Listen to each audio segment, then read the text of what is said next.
8.2 এ হচ্ছে বৃত্তচাপ নিয়ে কথা বলছে, ঠিক আছে? জি বৃত্তচাপ বলতে মনে করো যে বোঝায় একটা বৃত্তের উপর যে পরিধি আছে, এটা হচ্ছে বৃত্তের টোটাল পরিধি, ঠিক আছে? এই জি পরিধির ভিতর উপরে যদি আমি দুটো বিন্দু নিই, একটা হচ্ছে এ, একটা হচ্ছে বি, তাহলে এই এ আর বি বিন্দুটা বৃত্তের উপরে হচ্ছে যে অংশটুকু এখানে কাটলো, মনে করো এই অংশটুকু এখানে নিচে, এই অংশটুকু নিচে, এই অংশটাকে জি আমরা চাপ বলতে পারি। তাহলে আমরা যদি এই অংশটাকে মানে বৃত্তের পরিধির উপরে যে কোনো অংশকে চাপ বলা হয়। যদি আমরা একটা বড় বৃত্ত নিই, তাহলে প্রত্যেকটা এখানে অনেকগুলো চাপে বিভক্ত করা যায়, এরকম অনেকগুলো চাপে বিভক্ত করা যায়, হুম ঠিক আছে? আমরা জি যখন হচ্ছে যে কম্পাস দিয়ে বলি যে বৃত্তচাপ এঁকে নিই, যখন কম্পাস দিয়ে বলি না যে এখান থেকে এই পর্যন্ত একটা বৃত্তচাপ আঁকি, বৃত্তচাপ দুটি পরস্পরকে এই বিন্দুতে ছেদ করেছে, হ্যাঁ বলি না? তার মানে আমরা একটা জি বড় বৃত্ত আমি আঁকতে পারতাম, কিন্তু আমি সে বড় বৃত্ত না এঁকে আমি বৃত্ত চাপ আঁকছি, মানে আমি বড় অংশটুকু কাটিনি, বয়কট করে ওই ছোট অংশটুকু নিয়ে আমি চিন্তা করছি, জি এবং তারা পরস্পরকে এই বিন্দুটাতে ছেদ করেছে, ঠিক আছে? এখন আচ্ছা হচ্ছে দেখো বৃত্তচাপের আবার দুইটা অংশ আছে। যদি আমি বলি যে এই বৃত্তটাকে এই বিন্দু দুইটা এ এবং বি বিন্দুটা এই একটা অংশে বিভক্ত করেছে, তাহলে আমরা এটাও বলতে পারি যে বড় অংশটাতেও তো বিভক্ত করেছে, তাই না? বড় অংশটা বড় অংশটাতেও তো বিভক্ত করেছে। মানে যদি একটা বৃত্তচাপ মানে দুইটা বিন্দু এ আর বি, দুইটা বিন্দু, যদি এ আর বি দুইটা বিন্দু, যদি হচ্ছে এই এ আর বি দুইটা বিন্দু যদি এই বৃত্তটাকে এই ছোট একটা অংশে বিভক্ত করে, তাহলে এই পাশে তো একটা বড় অংশও তৈরি হচ্ছে। হ্যাঁ বুঝছি বুঝছি তাহলে এই ছোট অংশটাকে আমরা বলি হচ্ছে উপচাপ, ঠিক আছে? ছোট আচ্ছা অংশটিকে দেখে বলা আছে, ছোট অংশটাকে এ বি, এই অংশটাকে বলা হয় থেকে উপচাপ, আর বড় অংশটাকে বলা হয় থেকে অধিচাপ, অধিচাপ ঠিক আছে? জি দেখো এখানে বলে দেওয়া আছে যে এ আর বি হচ্ছে অধিচাপ, আর এই এ বি হচ্ছে এখানে উপচাপ। তাহলে জি উপচাপ আর অধিচাপ কি সেটা বুঝলাম। এখন দেখো কোন একটি কোণ কোন বৃত্তে একটি চাপ খণ্ডিত বা ছিন্ন করে বলা হয় যদি চাপটির প্রত্যেকটি প্রান্তবিন্দু কোণটির বাহুতে অবস্থিত হয়। প্রান্ত মানে বিন্দু বলতে প্রান্তবিন্দু বলতে কোণার বিন্দুটা, মানে বলছে যে হচ্ছে একটি কোণ একটি বিন্দুতে একটি চাপ খণ্ডিত বা ছিন্ন করে। যদি একটা কোণ আঁকি, জি আমরা বৃত্তের কেন্দ্রে একটা কোণ আঁকলাম, এখানে একটা কোণ আঁকলাম, এই কোণটা একটা চাপ তৈরি করছে, এখানে দেখো এই যে একটা চাপ তৈরি ও করছে। আচ্ছা বুঝছি বুঝছি বুঝছি এই চাপটা তৈরি করবে যদি কোণটার প্রান্তবিন্দু, যে কোণের এই প্রান্তবিন্দুটা এখানে, এই প্রান্তবিন্দুটা এখানে, যদি প্রান্তবিন্দুগুলা যদি বৃত্তের উপরে অবস্থিত হয়, কোণটির প্রত্যেকটি বাহুতে চাপটির অন্তত একটি অবশ্যই প্রান্তবিন্দু অবস্থিত হয়। হ্যাঁ, এই কোণটার প্রত্যেকটা বাহু, কোণের একটা বাহু হচ্ছে এখানে, একটা বাহু হচ্ছে এখানে, এবং এদের হচ্ছে জি প্রত্যেক বাহুতেই চাপের প্রান্তবিন্দু, মানে এইটা পুরোটা একটা চাপ না, চাপের জি এই শেষ বিন্দু একটা এখানে অবস্থিত হয়েছে, একটা এখানে অবস্থিত হয়েছে। শর্তগুলো হ্যাঁ এগুলো বলছে, দুইটা শর্ত গেল। আর একটা শর্ত হচ্ছে চাপের হচ্ছে অন্তস্থ প্রত্যেকটি বিন্দু কোণের অভ্যন্তরে থাকে। চাপের ভিতরকার যেই বিন্দুগুলো থাকবে, যদি এখানে আর একটু ক্লিয়ার করে দেখাই, দেখো এই চাপের ভিতরে যেই বিন্দুগুলো আছে,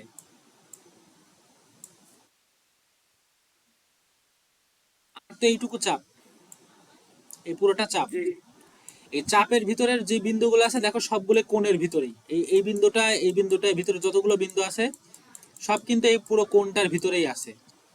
হ্যাঁ তাহলে তিনটা শর্ত, যে একটা কোণ একটা চাপ তৈরি করবে, তার তিনটা শর্ত, যে তার প্রান্ত বিন্দুগুলা কোণের ভিতরে থাকবে, চাপের ভিতরের বিন্দুগুলা থাকবে হচ্ছে কোণের ভিতরে, আর চাপের প্রান্ত হুম বিন্দুগুলো কোণের এই বাহুর সাথে লেগে থাকবে, তিনটা শর্ত, ঠিক আছে? হুম তাহলে এটা আমার চাপের কনসেপ্টটা গেল। খুবই ছোট ছোট আলোচনা এগুলো, যে অনেক বেশি কিছু তোমার আলোচনা তা না, তুমি একটু মানে ভিডিওটা পরীক্ষার আগে জাস্ট একবার ওপেন করবা, করে একবার ঝালাই মানে একবার জাস্ট খালি দেখে যাবে, এবং অবশ্যই আচ্ছা এর মধ্যে একবার দেখবা। 3 তারিখ 10 তারিখে যদি পরীক্ষা হয় তোমার বাংলা পরীক্ষা, তোমার 4 তারিখ 5 তারিখের থেকে বাংলা শুরু করবা। আর তার আগে যত ঝামেলা জিনিসগুলো আছে ভুলে যাবা, যেগুলো মনে হতে পারে একবার করে দেখবা, কারণ পরীক্ষা অনেক দিন চলবে। তুমি এখন যদি একটু রিভাইজ দিয়ে রাখো তাহলে ওই মে মাসে গিয়ে তুমি আবার পড়বা। মনে করো বাংলা সেকেন্ড পেপার এখন একবার পড়ে রাখলে আবার তুমি 13 মে আগে গিয়ে একবার পড়বা। তাহলে এখন একবার পড়ে রাখলে তুমি ভুলে যাবা না সব, আর নাহলে সব ভুলে যাবা। বৃত্তস্থ কোণ। বৃত্তস্থ কোণ বলতে আমরা বুঝি যে বৃত্তের ভিতরে যে কোণটা থাকে সেটা।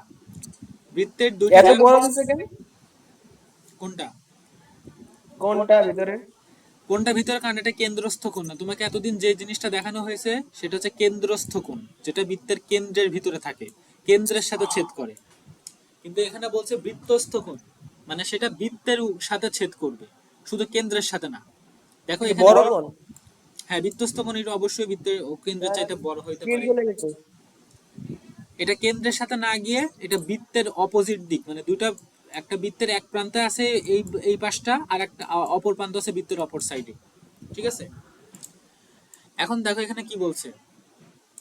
এখানে বলছে বৃত্তের দুইটি যা পরস্পরকে বৃত্তের উপর কোনো বিন্দুতে ছেদ করলে এদের মধ্যবর্তী কোণকে বৃত্তস্থ বা বৃত্ত অন্তর্লিখিত কোণ বলা হয়।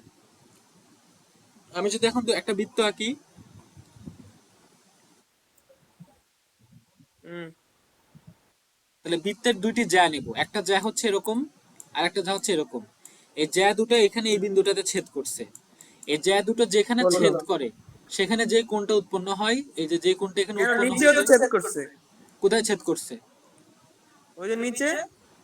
এখানে বলছে জ্যা দুটি পরস্পরকে ছেদ করে, এখানে বলে নাই যে জ্যাটা বৃত্তের সাথে ছেদ ও করবে, দুইটা আচ্ছা, জ্যা, এই একটা জ্যা আর একটা জ্যাকে যেখানে ছেদ করবে। বুঝছি বুঝছি বুঝছি। তাহলে যে কোণটা তৈরি হবে এখানে সেটা হবে হচ্ছে বৃত্তস্থ কোণ বা বৃত্ত অন্তর্লিখিত কোণ। যদি বলে কেন্দ্রস্থ কোণ, তখন সেটা হবে কি, যে বৃত্তের দুইটা ব্যাস বা ব্যাসার্ধ কেন্দ্রের সাথে যেখানে ছেদ করে, যে একটা ব্যাসার্ধ এই একটা ব্যাসার্ধ কেন্দ্রের সাথে যে বিন্দুতে ছেদ করে সেখানে যে কোণটা তৈরি হয় সেটাকে বলা হয় কেন্দ্রস্থ কোণ। এই সংজ্ঞাগুলো মুখস্থ করা লাগবে না, একটু বুঝে বুঝে পড়ে নিজের ভাষায় লিখে আসতে হবে। নিজের ভাষায় লিখে আসতে গিয়ে যদি ভুল করে ফেলো বা অর্থ চেঞ্জ হয়ে যায় তখন মার্ক পাবে না। এখানে বলছে এসিবি একটা বৃত্তস্থ কোণ, এই যে এসিবি একটা বৃত্তস্থ কোণ। প্রত্যেক বৃত্তস্থ কোণ বৃত্তে একটি চাপ খণ্ডিত করে। দেখো এই একটা বৃত্তস্থ কোণ আঁকাইছি, এই বৃত্তস্থ কোণটা, এই বৃত্তস্থ কোণটা একটা চাপ অঙ্কন করেছে। এই যে এইটা হচ্ছে একটা চাপ, এই কোণটার কারণে এখানে একটা চাপ তৈরি হয়েছে। এই চাপ উপচাপ, অর্ধবৃত্ত বা অধিচাপ হতে পারে। এই লাইনটা খুব ইম্পর্টেন্ট। দেখো এখানে যেই এপিবি অংশটা তৈরি হয়েছে, এই অংশটা সেটা কিন্তু একটা উপচাপ, ছোট অংশ। জি। আর এই পাশে যেই চাপটা তৈরি হয়েছে সেটা হচ্ছে অধিচাপ। ঠিক আছে, আবার অর্ধবৃত্ত হুম। হইতে পারে, অর্ধবৃত্তর কনসেপ্ট এখানে দেয়া নাই, খালি উপচাপ আর অধিচাপটাই মনে রাখো। একটি বৃত্তস্থ কোণ বৃত্তে যে চাপ খণ্ডিত করে কোণটি সেই চাপের উপর দণ্ডায়মান। হ্যাঁ, একটি বৃত্তস্থ কোণটা দেখো এখানে এই চাপটা তৈরি করছে, এই এসিবি বৃত্ত মানে এসিবি বৃত্তস্থ কোণটা এখানে এই বৃত্তচাপটা তৈরি করছে, এবং কোণটা কিন্তু এই চাপের উপরেই দাঁড়ায় আছে, তাই না? হ্যাঁ। কিন্তু সে কথাটাই বলছে, এটি বৃত্তস্থ কোণ বৃত্তে যে চাপ খণ্ডিত করে কোণটি সেই চাপের উপর দণ্ডায়মান, এবং হুম। খণ্ডিত চাপের অনুবন্ধী চাপে অন্তর্লিখিত বলা হয়। অনুবন্ধী চাপ বলতে? অনুবন্ধী চাপ বলতে, এই যদি অনুবন্ধী বলতে বিপরীত, যে এটার স্যার কি? চাপের বিপরীত? বিপরীত অনুবন্ধী চাপ। দাঁড়াও, এখানে অনুবন্ধী আচ্ছা। চাপ বলা আছে কিনা। এখানে এপিবি এর অনুবন্ধী চাপ হচ্ছে এসিবি, মানে এখানে আমার দুইটা চাপ এ তৈরি বি হয়েছে। সি এস একটা সি চাপের ডি। বিপরীতে যে চাপটা থাকবে সেটাকে বলা হয় থেকে অনুবন্ধী চাপ। যেমন এপিবি, এই চাপটা আমি আঁকাইছি, এখানে দুইটা চাপ তৈরি হয়েছে, একটা হচ্ছে এপিবি আর একটা হচ্ছে এসিবি। ঠিক জি। আছে, এখন যদি বলা হয় যে তোমার এসিবি এর অনুবন্ধী চাপ কোনটা, তাহলে সেটা হবে এপিবি। আবার যদি বলা হয় যে এপিবি এর অনুবন্ধী চাপ কোনটা, সেটা হবে এসিবি। মানে তোমার আর মনে করো নূর আর তুর, এই দুইজনে হচ্ছে সম্পর্ক হচ্ছে ভাই। তাহলে আমি যদি বলি নূরের জি ভাইকে, জি। সে বলবে তুর, তুরের ভাইকে সে ভাবে নূর। তো এখানে এখানে দুইটা বিন্দু এ আর বি, দুটো বিন্দু নেওয়ার কারণে বা এই বৃত্তস্থ কোণের কারণে এখানে দুইটা চাপ তৈরি হয়েছে। একটা হচ্ছে উপচাপ এপিবি আর একটা হচ্ছে অধিচাপ এসিবি। তাহলে জি। আমরা বলতে পারি যে এরা হচ্ছে একে অপরের অনুবন্ধী চাপ। এপিবি এর অনুবন্ধী চাপ হচ্ছে এসিবি, এসিবি এর অনুবন্ধী চাপ হচ্ছে এপিবি। আর এখানে বলা হয়েছে যে খণ্ডিত চাপের অনুবন্ধী চাপে অন্তর্লিখিত, মানে এখানে খণ্ডিত চাপ হচ্ছে এপিবি আর অনুবন্ধী চাপ হচ্ছে এসিবি, আর এই বৃত্তস্থ কোণটা এসিবি এর উপর অন্তর্লিখিত। হুম খণ্ডিত চাপের অনুবন্ধী চাপে অন্তর্লিখিত। খণ্ডিত চাপ এপিবি, খণ্ডিত চাপ এপিবি, খণ্ডিত চাপের অনুবন্ধী চাপ হচ্ছে এসিবি, বিপরীত। এসিবি অনুবন্ধী চাপে অন্তর্লিখিত, মানে আমার এই বৃত্তস্থ কোণটা এসিবি চাপে অন্তর্লিখিত। পরীক্ষাতে এমসিকিউ আসে, আমি দেখাই।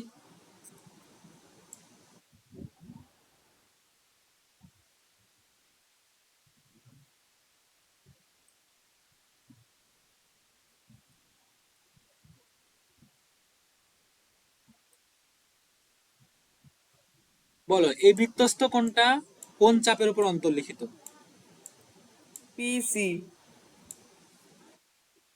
পিসি, পিসি কি চাপ? এখানে তো বললাম, বোঝো নাই তাইলে। এখানে তো দণ্ডায়মান আছে পিএসসি এর উপরে, কিন্তু অনুবন্ধী চাপ কোনটা? অনুবন্ধী চাপ তো ও আচ্ছা, পিএনসি। বিপরীত চাপ, সরি সরি। PNC, PNC. হ্যাঁ, পরীক্ষাতে এমসিকিউ এভাবে আসে এবং সবাই পিএসসি লিখে রাখে, পিএনসি এর উপর অন্তর্লিখিত হবে, পিএসসি না। দণ্ডায়মান যেটা বিপরীত খণ্ডিত চাপ হচ্ছে পিএসসি, পিএসসি এর অনুবন্ধী চাপে অন্তর্লিখিত। এই দেখো লাইনটা দেখো, খণ্ডিত খণ্ডিত চাপে, অনুবন্ধী, ওটা বুঝতেছি, খণ্ডিত মানে চাপের, বলা যাচ্ছে। খণ্ডিত চাপের অনুবন্ধী চাপ। এখানে খণ্ডিত চাপ কোনটা? খণ্ডিত চাপ পিএসসি। পিএসসি।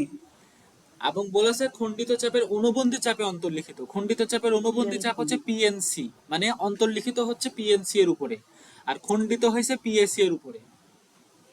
এই লাইনগুলো থেকে এভাবে প্রশ্ন আসে। দেখো পাশের চিত্রে বৃত্তস্থ কোণটি এপিবি চাপের উপর দণ্ডায়মান এবং এসিবি চাপে অন্তর্লিখিত। এই যে এসিবি চাপে অন্তর্লিখিত, তাহলে পিএবি পিসিবি হচ্ছে অনুবন্ধী চাপ। জি। ঠিক আছে, এই রেকর্ডিং গুলো একবার যদি পরে দেখো পরীক্ষার আগে, তাহলে আবার সব মনে হয়ে যাবে, এবং এটা বারবার দেখলে আসলে মুখস্থ হয়ে যাবে। মন্তব্য কি বলছে? বৃত্তের কোন চাপে অন্তর্লিখিত একটি কোণ হচ্ছে সেই কোণ যার শীর্ষবিন্দু ওই চাপের একটি অন্তস্থ বিন্দু। বৃত্তের কোন চাপে বুঝলে। অন্তর্লিখিত একটা কোণ, বৃত্তের কোন একটা চাপ এসিবি চাপে অন্তর্লিখিত কোণ হচ্ছে এটা সেই কোণ যার শীর্ষবিন্দু ওই চাপের অন্তস্থ বিন্দু। তার শীর্ষবিন্দুটা কি? এই যে এই শীর্ষবিন্দুটা এই চাপের অন্তস্থ বিন্দু। অন্তস্থ বিন্দু বলতে চাপের উপরে অবস্থিত কোন একটা বিন্দু, শীর্ষবিন্দু যা ওই চাপের উপরে একটি অন্তস্থ বিন্দু, এবং যার একটি বাহু ওই চাপের মধ্যে একটি প্রান্ত বিন্দু দিয়ে যায়। দেখো, যার একটি বাহু, মনে করো এই বাহুটা এই চাপের মধ্যে একটা প্রান্ত বিন্দু দিয়ে যাচ্ছে। অবশ্যই এখানে এপিবি একটা চাপ, তার প্রান্ত বিন্দু মানে এক পাশের বিন্দু। প্রান্ত বিন্দু বলতে বোঝাই, যদি আমি একটা রেখা এখানে টানি তাহলে এটার দুইটা প্রান্ত বিন্দু আছে, এই প্রান্ত বিন্দু এই একটা প্রান্ত বিন্দু। সেরকম এপিবি চাপের দুইটা প্রান্ত বিন্দু আছে, সেটা হচ্ছে এ আর বি। তাহলে আমার বলছে যে বৃত্তের কোন চাপে অন্তর্লিখিত একটি কোণ হচ্ছে সেই কোণ যার শীর্ষবিন্দু ওই চাপের হচ্ছে একটি অন্তস্থ বিন্দু, মানে এই চাপটার উপরে একটা অন্তস্থ বিন্দু, মানে এটা অন্তস্থ বিন্দু মানে এর উপর অবস্থিত একটা বিন্দু, এবং একটি অন্তস্থ বিন্দু এবং যার একটি বাহু, মনে করো এই বাহুটা এই প্রান্ত বিন্দু দিয়ে গেছে, একটি বাহু ওই চাপের উপর একটি প্রান্ত বিন্দু দিয়ে যায়। বৃত্তের কোন চাপে দণ্ডায়মান একটি বৃত্তস্থ কোণ হচ্ছে, বৃত্তের কোন চাপে দণ্ডায়মান, এপিবি চাপে দণ্ডায়মান বৃত্তস্থ কোণ হচ্ছে এটা ওই চাপের অনুবন্ধী চাপ, এসিবি চাপের অনুবন্ধী চাপ, মানে এসিবি চাপের উপরে অন্তর্লিখিত একটা কোণ। এসিবি চাপের উপরে অন্তর্লিখিত একটা কোণ হচ্ছে এটা। জি। ঠিক আছে, আচ্ছা এবার পরের পার্টটাতে চলে আসি। একটু আগে বললাম কি বৃত্তস্থ কোণ, যেটা বৃত্তের উপরে অবস্থিত, বৃত্তের দুই প্রান্তে অবস্থিত। এবার বলছে কি কেন্দ্রস্থ কোণ। বলছে কোণের শীর্ষবিন্দু যদি বৃত্তের কেন্দ্রে অবস্থিত হয়। এই পাশে দেখো শীর্ষবিন্দু, শীর্ষবিন্দু মানে মাথার বিন্দুটা বৃত্তের পরিধির উপর অবস্থিত, এই বৃত্তের পরিধিটার উপর অবস্থিত। কিন্তু কেন্দ্রস্থ কোণ যেটা, সেটা শীর্ষবিন্দু হচ্ছে এটা, এটা একটা কোথায় অবস্থিত? বৃত্তের কেন্দ্রে অবস্থিত, তাহলে সেটা হবে কেন্দ্রস্থ কোণ। ঠিক আছে, এবং কোনটি বৃত্তের যে চাপ খণ্ডিত করে তা সেই চাপের উপর দণ্ডায়মান বলা হয়। দেখো কোনটা বৃত্তের উপর কোন চাপ খণ্ডিত করছে? এই চাপটা খণ্ডিত করছে, এপিবি। জি। তাহলে বলা হয় যে হচ্ছে এই চাপের উপরে কেন্দ্রস্থ কোণটা দাঁড়িয়ে আছে, দণ্ডায়মান। মনে করি যে টাওয়ারের মতো এভাবে দাঁড়িয়ে আছে, দণ্ডায়মান। হ্যাঁ পাশের চিত্রে এওবি একটি কেন্দ্রস্থ কোণ, হ্যাঁ এওবি একটা কেন্দ্রস্থ কোণ এবং তাই এপিবি চাপের উপর দণ্ডায়মান। এই যে এপিবি চাপ তার উপর দণ্ডায়মান। প্রত্যেক কেন্দ্রস্থ কোণ বৃত্তে একটি উপচাপ খণ্ডিত করে। খুব ইম্পর্টেন্ট, এই লাইনটা একদম দাগায় রাখো। প্রত্যেক কেন্দ্রস্থ কোণ বৃত্তের একটি উপচাপ হ্যাঁ, এটা খণ্ডিত করে। অধিচাপ তৈরি করে না, উপচাপ তৈরি করে। এপিবি প্রত্যেক কেন্দ্রস্থ কোণ জি জি বৃত্তে একটি উপচাপ খণ্ডিত করে।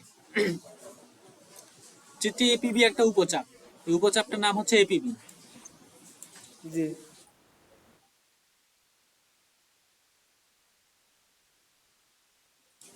তারপরে বলছে বৃত্তের কোন উপচাপের উপর দণ্ডায়মান কেন্দ্রস্থ কোণ বলতে এরূপ কোণকে বোঝায় যার শীর্ষবিন্দু বৃত্তের কেন্দ্রে অবস্থিত।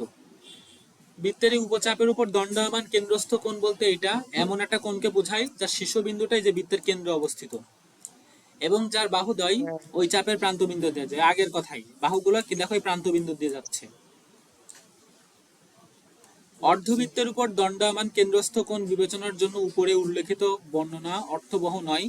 অর্ধবৃত্তের ক্ষেত্রে কেন্দ্রস্থ কোণ বিওসি সরল কোণ এবং বৃত্তস্থ কোণ বিএসি সমকোণ। এখন যদি বৃত্ত এই কোণটা অর্ধবৃত্ত হয়, মানে আমার যদি এখানে এখানে তো পুরো একটা বৃত্ত আছে, এটা পেইন্টে যাই তাহলে বুঝতে পারবা।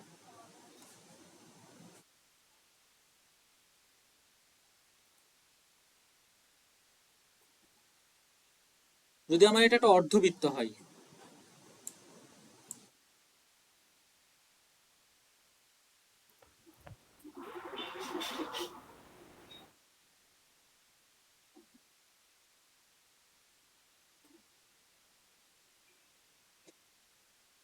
অর্ধবৃত্ত বলতে বৃত্তটা আমি আগে আঁকাবো, আগে আমি জি অর্ধেক অংশ মুছে দিব। মুছে দেওয়ার আগে এখানে কিন্তু একটা কেন্দ্র আছে, হুম আর আমি এখান থেকে অর্ধেক অংশ মুছে দিব। দিলাম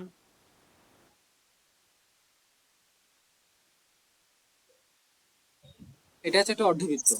তাহলে এখানে জি এখন কি বলছে, অর্ধ কই গেল, অর্ধবৃত্তের পর দণ্ডায়মান কেন্দ্রস্থ কোণ বিবেচনা করার ক্ষেত্রে উপরে উল্লেখিত বর্ণনা মিলবে না। অর্ধবৃত্তের ক্ষেত্রে কেন্দ্রস্থ কোণ বিওসিটা সরল কোণ হবে, বিওসি সরল কোণ। বিওসি তাহলে অর্ধবৃত্তের ক্ষেত্রে কিন্তু আমি এরকম আঁকতে পারবো না, এই যে এরকম আঁকতে পারবো না, ক্যান্সার কারণ অর্ধবৃত্তের ক্ষেত্রে বাকি কেন্দ্রবিন্দু অংশ নাই। অর্ধবৃত্তের ক্ষেত্রে বাকি অংশ নাই। যদি আমি এই পাশে আঁকতে যাই তাহলে আমার তো মানে চিন্তা হতে পারে যে আমি এই পাশেও আঁকতে পারবো, কিন্তু এই পাশে কি আঁকতে পারবো? ও না আঁকতে পারবো না। তাহলে মানে এমন একটা যে কনসেপ্ট আনতে হবে যেটা সব ওই পাশ এই পাশ সব ক্ষেত্রে আঁকা যায়। তাহলে কি আনতে হবে, সেটা আমি 180 ডিগ্রি আঁকলে দেখো ওই পাশের ক্ষেত্রেও আঁকা যাবে, এই পাশের ক্ষেত্রেও আঁকা যাবে। আমি যদি এখানে একটা স্যার কি স্যার কি 180 ডিগ্রি যদি আঁকাই দিই তাহলে সেটা সব ক্ষেত্রে যায়। দেখো এই পাশে যদি 180 ডিগ্রি আঁকাই তাহলে এই পাশেও দেখো 180 ডিগ্রি থাকছে, 180 ডিগ্রি। আবার দেখো এই পাশেও 180 ডিগ্রি থাকছে। তাহলে হ্যাঁ অর্ধবৃত্তের ক্ষেত্রে শুধুমাত্র আমরা সরল কোণ আঁকতে পারবো। 180 ডিগ্রি মানে এক সরল কোণ।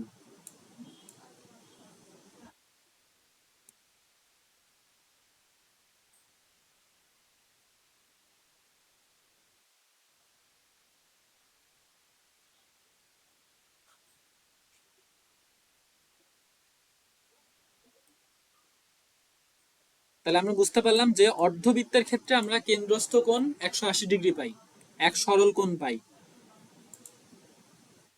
বুঝতে জি পারছো? জি এবং বৃত্তস্থ কোণ বিএসি সমকোণ। এবং অর্ধবৃত্তের ক্ষেত্রে বৃত্তস্থ কোণ যেটা সেটা হবে সমকোণ।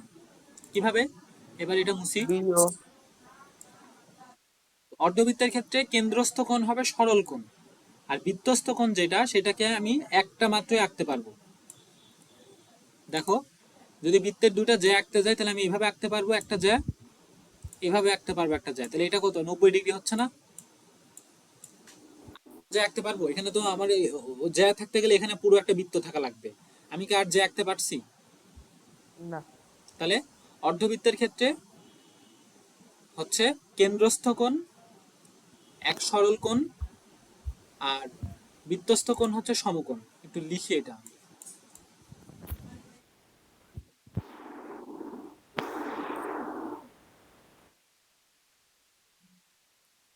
লিখে নিব। লিখে নাও, পরে আর বই খুঁজে পাবা না।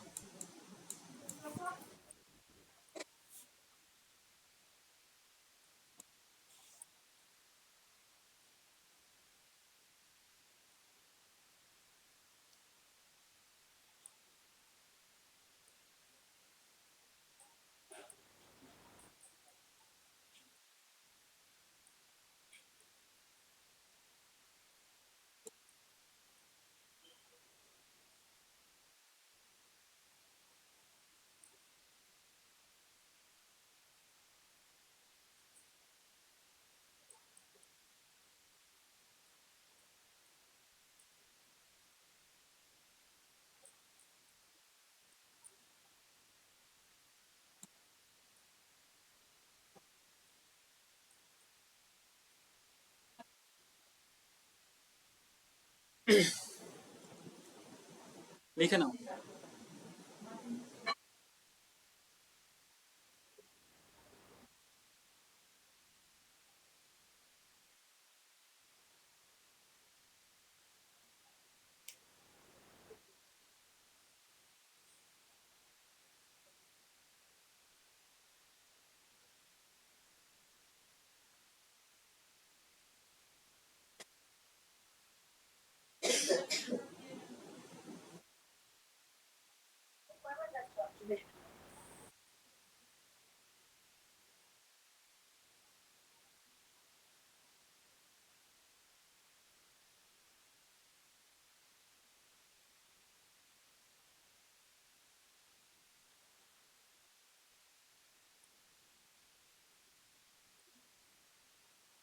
হয়েছে লেখা?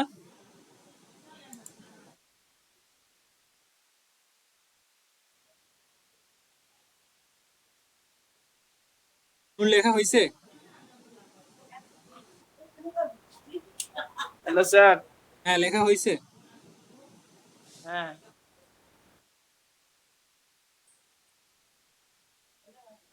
আচ্ছা, এবার আর একটা উপপাদ্য আসছে, দেখো। এটা জাস্ট স্যার, এতগুলো মাথায় ঢুকবো না। উপপাদ্য পড়াচ্ছে না, আমি খালি কনসেপ্ট দেখাচ্ছি। তাহলে কি, তাহলে আর কি পড়তে চাচ্ছ না ম্যাথ নাকি? অন্য কিছু করি। অন্য কিছু কি করবা?